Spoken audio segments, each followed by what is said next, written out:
Bismillahirrahmanirrahim. Assalamualaikum warahmatullahi wabarakatuh. Waalaikumsalam warahmatullahi wabarakatuh. Teman-teman sekalian, bagaimana kabarnya hari ini? Alhamdulillah.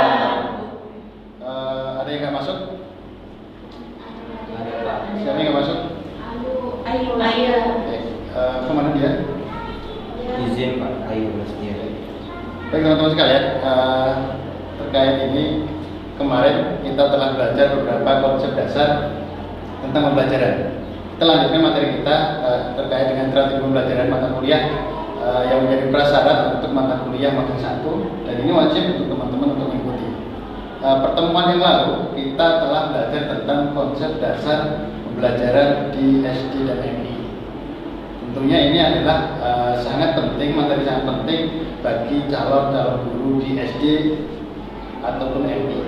Jadi teman-teman nanti kita akan belajar berbagai hal terkait dengan model pembelajaran, terkait dengan media, terkait dengan metode, sampai ke taktik dan teknik. Inilah serangkaian kata atau serangkaian materi yang akan kita pelajari. Tapi sebelum masuk itu, sebelum masuk ke materi-materi yang tadi, mungkin saya ingin mereview materi yang kemarin. Kemarin kita belajar tentang konsep dasar pembelajaran di SDMI kan? Iya. Ada yang paham? Atau paling tidak begini, teman-teman apa sih motivasinya menjadi guru itu? Ayo salah satu atau salah dua? Baik. Motivasi saya untuk menjadi seorang guru adalah ingin memperluas wawasan saya dan ingin mencerdaskan bangsa. Baik. Cita-cita yang mulia mencerdaskan bangsa. Tidak cukup hanya sebagai cita-cita ya. Pasti seorang guru harus mempunyai taktik ataupun strategi untuk mengajarkan. Ketika coba kita bayangkan, ketika teman-teman berdiri seperti saya seperti ini, depannya ini siswa, kan ini belum ada yang ngajar ya.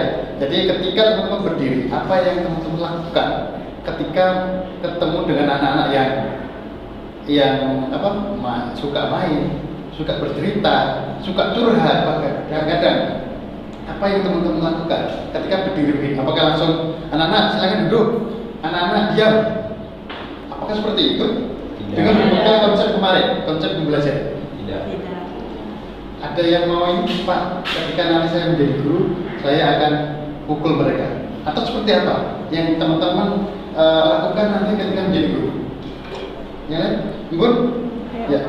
Yang saya lakukan pertama yaitu melihat mereka, apa yang mereka lakukan terlebih dahulu. Mereka melakukan hal itu pasti ada maksudnya gitu. Jadi menganalisis karakteristik siswa terlebih dulu ya. Iya. Apa yang ia inginkan? Apalagi yang siswa sekolah dasar itu pasti karakteristiknya berbeda. Apalagi di Papua, Jawa itu berbeda. Kalau di Jawa mungkin ya masuk anak-anak silakan buka buku halaman sekian nurut. Di Papua pengalaman saya anak-anak buka buku sekian, bukan bukunya yang dibuka, anaknya yang lari. Jadi intinya apa? Dalam pembelajaran di sekolah dasar atau MI di Kota Jayapura itu membutuhkan strategi khusus. Belum tentu orang Jawa yang lulusan mungkin S2 Jawa ngajar di SDMI di Papua itu akan mahir. Dan juga belum tentu orang Papua yang ngajar di daerah Jawa itu juga bagus. Karena karakternya berbeda. Sehingga kita sebagai calon guru atau nanti jadi guru itu menjadi sahabat bagi anak-anak. Itu yang paling awal. Kita menyatukan diri kita kepada anak-anak kita. Sehingga saya mengatakan tidak ada anak yang bodoh. Di dunia ini tidak ada yang bodoh.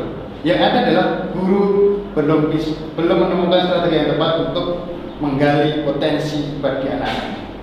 Baik itu di Papua, Makassar, Jawa, itu semuanya punya kelebihan masing-masing. Jadi tugas teman-teman kali inilah mempelajari hal itu. Sehingga yang awal kita akan belajar terkait dengan model-model pembelajaran di SDM.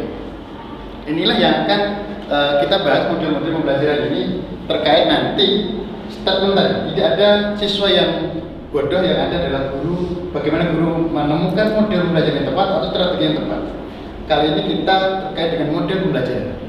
Menurut teman-teman model pembelajaran ini apa? Model ya. Biasanya kan teman-teman kalau mau beli baju cari model A, model B, mungkin kalau Fuin modelnya syar'i, kalau Sholatia modelnya gaul gitu kan, berbeda. Itu menurut teman-teman model apa sih model? Menurut bayangin teman-teman dulu, belum udah belajar. Ada Bentuk, Pak. bentuk, bisa dikatakan bentuk katanya ada. Ada yang lain?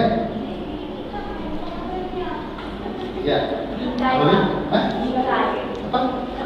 Kerangka. Ada bingkai kerangka. Yang lain? Sehingga nanti kita akan gabung dengan yang namanya pembelajaran. Ada bentuk, bingkai, apa lagi? Teman-teman ini kalau ada kan saya pengen model yang A, model yang B, itu adalah salah satu bentuk ya untuk memahami mudahnya. Ketika kita gabung dengan pembelajaran itu adalah sebuah upaya guru untuk pembelajaran kepada siswanya untuk mencapai sebuah tujuan. Ketika kita gabungkan dengan model, sehingga itu adalah sebuah bentuk tadi, bentuk pembelajaran untuk mencapai sebuah tujuan. Kalau di pendidikan ini namanya model pembelajaran adalah kerangka konseptual atau bingkai yang melukiskan prosedur sistematis untuk mencapai sebuah tujuan. Jadi ini adalah termasuk kerangka inilah yang akan teman-teman buat. Kalau kita membangun rumah itu ada sebuah kerangka, ada pondasinya, ada yang lainnya. Sehingga model pembelajaran ini ada di luar posisinya. Di dalamnya ada pendekatan, strategi, metode, taktik dan teknik pembelajaran. Jadi ini lengkap. Ketika salah satu ini tidak ada, maka model ini tidak bagus. Contoh, teman-teman pengen model baju syar'i, tetapi nggak punya kerudungnya, kan jadinya tidak syar'i. Ya, jadi ini harus lengkap model pembelajaran. Apa yang dikatakan model pembelajaran itu harus ada syarat-syaratnya, ada namanya prosedur. Kan nggak enak elok kalau ketika model syar'i hanya kerudungnya toh, bawahnya jin, kan beda. Ketika kita model syar'i tetapi kerudungnya diikat sini, kan bukan syar'i ya, karena syar'i ditutup dari sampai ke dada. Ini juga sama, prosedur dari sistematis model pembelajaran seperti ini. Teman-teman juga sama. Jadi ada langkah-langkahnya. Jangan sampai tiba-tiba langsung masuk, anak-anak silakan buka buku, kerjakan, kan enggak. Ada sintak atau langkah-langkahnya. Kita lebih lanjut kita lihat coba. Nah ini, dikatakan syarat model itu ada beberapa hal. Ada 4 minimal. Ada 4 inilah menjadi syarat model. Jadi teman-teman nanti jangan sampai keliru apa yang namanya model, apa yang namanya metode dan pendekatan. Kita satu-satu. Ada langkah-langkah operasional yang harus ada. Jadi model itu ada langkahnya. 1, 2, 3. Tidak boleh dilewati. Kayak rukun sholat itu kan rukun yang harus dilaksanakan dan urut kan. Teman-teman tidak sah kalau tiba-tiba salam dulu baru takbir. Nah, ini sama. Ada langkah-langkah prosedur yang harus dilakukan. Ketika tidak ada langkah-langkah, maka namanya bukan model. Kita lanjut, ada suasana norma yang dalam pembelajaran seperti ini. Ada suasananya. Kan tidak mungkin kalau teman-teman pembelajaran itu kemudian ya, ada yang menggunakan model metode diskusi nanti, ada yang menggunakan pendekatan berbasis siswa. Itu ada suasana. Yang berikutnya menggambarkan bagaimana seharusnya guru memandang perilaku siswa tadi yang dikatakan sama Embun tadi. Guru pertama kali harus memandang siswa itu sebagai objek untuk pembelajaran. Merespon ketika siswa bertanya, merespon ketika siswa itu mengeluh. Guru, saya lapar, itu harus direspon. Ketika ada siswa, guru saya lapar, ya sudah keluar. Bukan itu yang dimaksud. Bagaimana cara guru menganalisis, memberikan jawaban-jawaban tertentu terkait dengan menggambarkan yang seharusnya. Makanya di Papua itu sangat berbeda, ngajar di Jawa sama di Papua. Konteksnya berbeda. Papua adalah Indonesia mini. Ada sukunya banyak, ada agamanya banyak. Ya, kebetulan kita Muslim semua. Kalau di negeri teman-teman akan berhadapan dengan teman-teman yang Nasrani, Buddha, dan itu harus bisa memandang ini. Ini betul pendatang semua. Kalau ketika teman-teman mengajar di tengah-tengah itu 90% Papua, pasti ada tantangan sedikit dan berbeda pendekatannya. Mungkin berbeda. Ini adalah yang dimaksud dengan bagaimana guru harus memandang siswa. Yang berikutnya adalah ada sarananya, prasarananya harus ada. Dalam model ini harus dikaitkan dengan beberapa sarana. Contoh ketika nanti kita belajar beberapa model, itu harus sarananya seperti apa sih? Apakah fokus ini sebagai sarana dan prasarana, atau nanti ada kertas yang ditempel-tempel itu menjadi sebuah sarana. Dan terakhir adalah ada hasil yang ingin dicapai. Kalau ada model pembelajaran nggak ada tujuannya, itu bukan model pembelajaran. Contoh, ketika kita menggunakan model A, tujuannya adalah ya, ketika pasti teman-teman pernah diajar beberapa dosen, tahu-tahu dihadapkan sebuah masalah. Kayak tadi saya menggambarkan sebuah masalah, teman-teman tujuannya ternyata dosen ini ingin menggali masalah yang ada. Ini adalah salah satu langkah-langkah dari sintak dari model-model pembelajaran. Ada yang tanya dulu? Ya. Apakah kalau langkah-langkahnya ini ada salah satu yang tidak dilaksanakan bisa disebut itu bukan model pembelajaran? Ada yang bisa membantu? Tadi saya pernah jelaskan barusan. Yang saya jelaskan pakai rukun Islam. Rukun Islam, rukun sholat.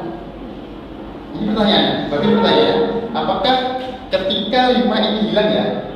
Salah satu, apakah dia juga disebut dengan model? Sama, ketika rukun sholat hilang takbirnya, apakah juga dikatakan itu rukun sholat? Tidak. Jadi ini adalah Tidak bisa dikatakan model. Sehingga harus ada syaratnya harus runtuh, itu ya. Ini namanya kerangka, itu harus lengkap, ada sintaknya. Beda nanti ketika kita memasuki taktiknya. Kalau taktik pembelajaran berbeda, antara mujam sama fu'il itu akan berbeda. Apalagi laki-laki perempuan itu berbeda bagaimana cara untuk menangani sebuah taktiknya. Kita lanjut.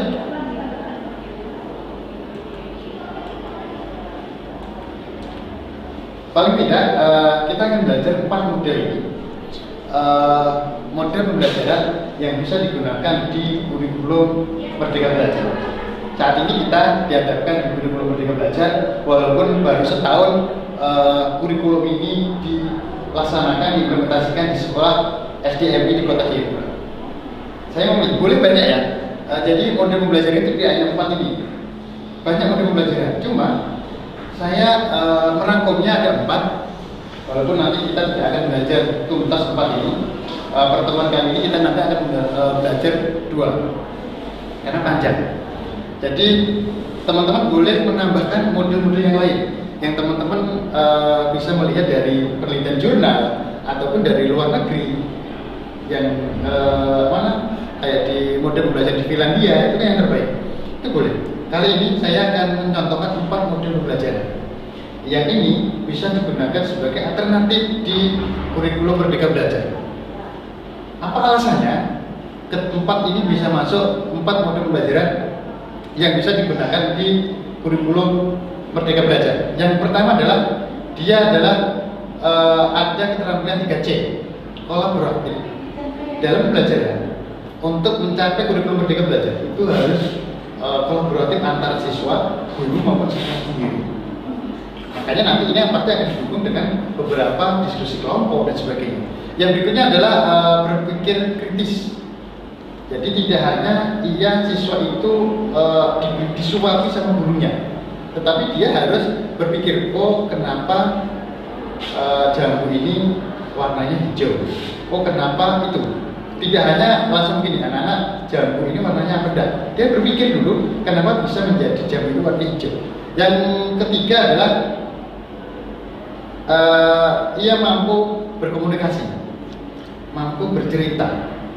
Ketika melakukan sebuah analisis yang mereka ditugaskan oleh guru, mereka langsung bercerita bahwa jambu hijau ini gara-gara disemprot, jambu warna merah ini gara-gara dilukis oleh petaninya. Nah, itu mampu bercerita. Yang berikutnya adalah apa berikutnya? Kreatif. Jadi ini menumbuhkan kreativitas tempat ini, sehingga model tempat ini nanti akan ada 4 ini: kolaboratif, kreatif, berpikir kritis, sama komunikasi. Nanti kalau ketika teman-teman menemukan ciri-ciri ini, boleh, Pak, saya menemukan model pembelajaran sendiri karena saya ngajar di komunitas Papua semuanya, ternyata model ini tidak berlaku, Pak. Saya menemukan model pembelajaran Hone contohnya. Itu kan menarik. Bagaimana teman-teman tulis sintaknya menjadi bulan, teman-teman. Jadi dari sini teman-teman boleh berkreasi, menemukan model pembelajaran sendiri. Ketika nanti di pedalaman, Pak, ini nggak cocok di pedalaman. Ternyata di pedalaman itu kalau ada gedung sekolah itu menarik, luar biasa. Ternyata mereka belajar di Hone-Hone, sehingga saya menyebutkan model pembelajaran Hone. Boleh. Nanti menjadi kepakaran teman-teman, profesor di dalam model-model pembelajaran. Menarik. Jadi jangan terpaku di sini. Ya, 4 ini akan kita kupas sedikit. Yang pertama adalah PBL. Kalau dilihat dari judulnya, kira-kira model ini terkait dengan apa? Dengan masalah. Ya, terkait dengan berbasis masalah. Langkah-langkahnya seperti ini, teman-teman bisa menyimak bahwa model pembelajaran ini merangsang siswa untuk memecahkan masalah atau menyelesaikan sesuatu dengan permasalahan yang disajikan oleh gurunya itu sendiri. Ini adalah sintaknya. Tadi yang saya katakan bahwa model pembelajaran harus ada sintak atau langkah-langkah ini. Kenapa panahnya tidak ke atas yang satu? Karena dia harus urut. Dari merumuskan masalah, menyusun rencana, mengumpul informasi, menyelesaikan masalah, dan mengolah informasi. Ini adalah di sini. Apakah tadi 4 tadi masuk semuanya? Kolaboratif, pasti teman-teman akan mengumpulkan informasi dengan kelompoknya. Terus berpikir kritis, pasti menyelesaikan masalah ini membutuhkan pemikiran. Terus kreatif, mereka akan menyusun secara kreatif, mengolah informasi, dan nanti adalah komunikasi tentang menyampaikan. Contoh ini apa? Banjir. Kira-kira menurut teman-teman, apa yang diharapkan guru dengan proses banjir ini? Di kasus dengan banjir. Ketika teman-teman ingin menerangkan banjir, kan kebetulan Jayapura nggak banjir, kita membawa gambar banjir. Ini adalah salah satu metode guru. Kalau tidak ada banjir secara asli, boleh video, boleh gambar. Apakah maksud anak-anak ini banjir di mana? Kan enggak. Harus menggali dulu penyebabnya apa. Jadi sintak-sintak tadi itu pun menjadi sebuah pembelajaran ataupun proses terjadinya banjir. Kalau tujuan kita hanya mengenal siswa dapat menyebutkan yang menimbulkan banjir, boleh. Kan nggak langsung tiba-tiba anak-anak banjir itu disebabkan karena buang sampah secara sembarangan tanpa ada sebuah contoh. Boleh juga kita kontekstualkan, teman-teman kalau lihat banjir di Saga itu kan pasti meludak banjir kan. Itu sebabnya apa? Pasti mereka akan bercerita. Cerita anak-anak inilah yang teman-teman tampung menjadi sebuah pembelajaran yang ada di proses PBL. Langkahnya seperti ini. Yang pertama, mengorientasi peserta didik pada masalah tadi banjir. Yang berikutnya adalah mengorganisasi kegiatan pembelajaran ini bisa modelnya diskusi, teman-teman dibentuk diskusinya. Yang berikutnya membimbing penyelidikan. Jadi ketika siswa itu diskusi, guru tidak langsung pergi ke kantor makan atau main HP. Guru tugasnya menjadi fasilitator, mendampingi anak-anaknya untuk bagaimana mencapai tujuan yang diinginkan. Dan terakhir adalah mengembangkan sajian hasil karya. Ini biasanya anak-anak akan bertanya kepada gurunya, boleh, kepada teman-teman yang lainnya juga boleh. Terakhir adalah menganalisis dan memberikan proses pemecahan. Sehingga anak-anak akan merumuskan, oh solusinya membuang sampah di tempatnya. Oh solusinya tisu, pembuangan tisu itu diganti dengan sapu tangan. Boleh. Jadi satu gerakan tidak menggunakan tisu itu boleh.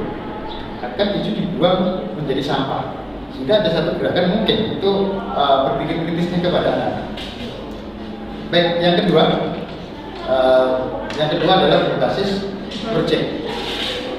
Berbasis project ini kalau teman-teman dalam bentaknya itu apa? Kalau tadi berbasis masalah. Kalau project itu dalam benak teman-teman, ending dari pembelajaran dengan model ini apa? Bereksperimen. Ada eksperimennya, yang lain? Ayo. Jadi ending dari pembelajaran menggunakan PJBL atau berbasis project itu apa yang diinginkan dari guru ini? Ini satu kata project. Apa? Kalau eksperimen itu nanti menimbulkan apa? Mendapatkan apa? Ketika kamu tadi melalui eksperimen benar. Pengetahuan. Ya? Menambah pengetahuan. Menambah pengetahuan salah satunya. Yang lain? Project.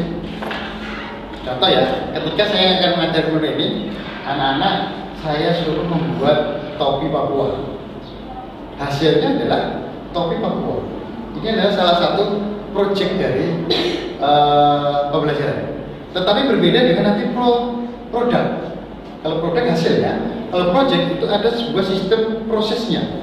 Oh, anak-anak ini membuat topi Papua itu harus A, B, C, D. Kalau produk hanya penilaian di produk.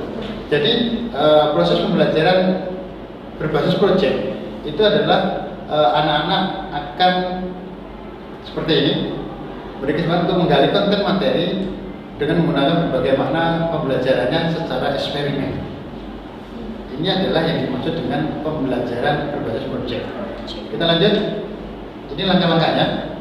Ini tadi ya, menyiapkan pertanyaan atau mendesain perencanaan proyek, terus menyusun jadwal. Ketika ini benar-benar siswa harus menyusun jadwalnya kayak apa, dan sampai bertabrakan dengan jadwal-jadwal yang lain. Berikutnya monitor kegiatan dan perkembangan proyek. Ini guru menjadi fasilitator, menguji proyeknya seperti apa, apakah proyek itu bagus atau tidak, dan mengevaluasi. Ini adalah salah satu bentuk dari proyek sintak seperti ini. Jadi ini ketika kita ngomong model pasti ada sintak. Pastinya ada. Teman-teman harus hafal sintak-sintak ini. Yang pertama tadi ini sudah, kita lanjut. Nah, ini adalah salah satu contoh kegiatan project basis learning. Apa yang dihasilkan sih sebenarnya ini? Ini ngapain ini? Mereka? Apa? Menanam sayur. Menanam. Ya. Apa yang diinginkan guru dari project ini? Contoh kita menanam jagung ya. Nah, apa yang diinginkan? Jagung. Hah? Jagung. Jagungnya ngapain? Apa yang diinginkan? Menghasilkan suatu produk. Ya, menghasilkan sebuah produk. Produknya apa? Jagung. Prosesnya adalah ini, projectnya. Tapi bukan jagungnya mana dan tidaknya yang dinilai, tetapi bagaimana cara mereka menanam dari bawah, menggalinya dan sebagainya. Apakah langsung hari itu langsung bisa dinilai? Tidak. Ini ada prosesnya. Ini bisa diterapkan teman-teman nanti di alam. Kami di Malang itu pernah salah satu SD alam, ya tugasnya seperti ini. Pagi mereka menyiram, dibuat jadwal, nanti akhir semester mereka panen dan dijual dan uangnya untuk kelas. Ini bisa digunakan, apalagi di Papua, luas tanahnya, di Arso, di Nimbul, Koya, itu ini sangat layak. Contoh menanam jeruk ya. Jeruk itu walaupun sudah ini bisa digunakan untuk berbasis project. Sampai sini ada pertanyaan?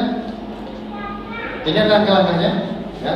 Langkah-langkahnya hampir sama yang tadi, menyiapkan pertanyaan, mendesain project, menyusun jadwal, terus monitoring hasil dan kita mengevaluasi. Ada pertanyaan? Jadi kita hanya belajar dua model pembelajaran ini, yang dua lainnya nanti kita minggu depan. Ya, jadi dua ini nanti minggu depan baru kita akan belajar strateginya bagaimana cara menentukan modelnya. Jadi itu ada triknya kok.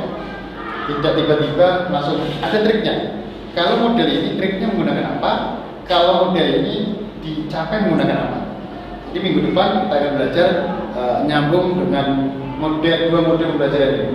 Namun sebelum nyambung minggu depan, nanti teman-teman di rumah lihat ini, simaklah video di YouTube ini.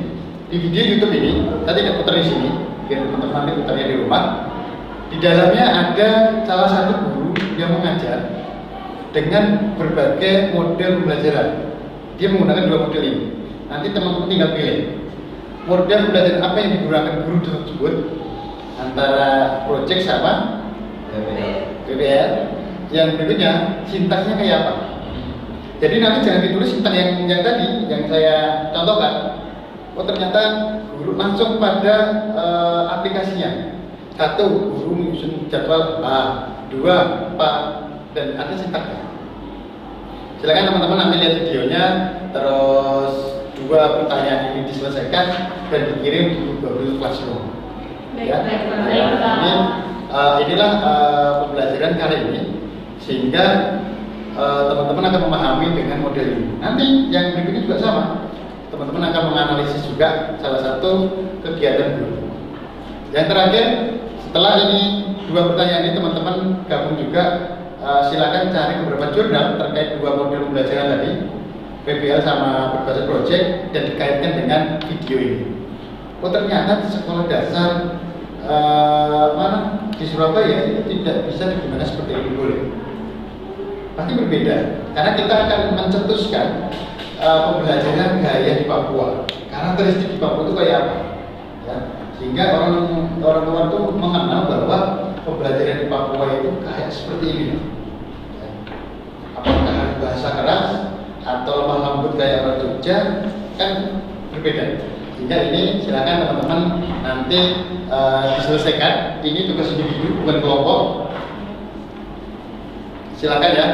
Ada pertanyaan belum lanjut? Kalau tidak ada, teman-teman tadi belajar apa hari ini? Model itu hari ini berapa model yang kita pelajari? 2. Model apa? PBL Ketika salah satu sintaks itu tidak ada, apa yang akan terjadi?